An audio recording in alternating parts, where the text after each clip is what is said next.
നമസ്കാരം. പശ്ചിമ ബംഗാൾ പ്രതിപക്ഷ നേതാവ് സുവേന്ദു അധികാരിയുടെ കോട്ടയായ നന്ദിഗ്രാമിൽ ബിജെപി വനിതാ നേതാവിനെ തൃണമൂൽ കോൺഗ്രസിന്റെ പ്രവർത്തകർ വെട്ടിക്കൊലപ്പെടുത്തി എന്നുള്ള റിപ്പോർട്ടുകൾ പുറത്തുവന്നിരിക്കുന്നു. രതിപാല ആരി എന്ന യുവതിയാണ് കൊല്ലപ്പെട്ടിരിക്കുന്നത്. ഇന്നലെ രാത്രി ഒരു സംഘം അക്രമികൾ രതിപാലയുടെ വീടിന് നേർക്ക് ആക്രമണം നടത്തി എന്നാണ് ബിജെപിയുടെ പ്രവർത്തകർ പറയുന്നത്. ആക്രമണത്തിൽ ഇവരുടെ മകൻ സഞ്ജയിനും വളരെ ഗുരുതരമായ പരിക്കേറ്റിട്ടുണ്ട്.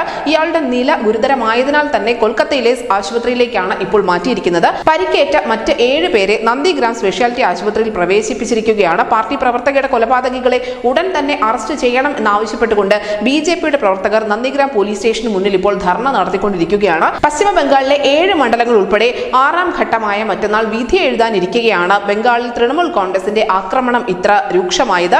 എന്തായാലും തൃണമൂൽ കോൺഗ്രസിന്റെ കേന്ദ്രങ്ങളിൽ ഇത് തിരിച്ചടിയാകും എന്ന കാര്യം ഉറപ്പാണ്. ഈ സംഭവത്തെ തുടർന്ന് 12 മണിക്കൂറാണ് നന്ദിഗ്രാമിൽ ഇപ്പോൾ ബിജെപി ബന്ദിന് ആഹ്വാനം ചെയ്തിരിക്കുന്നത്.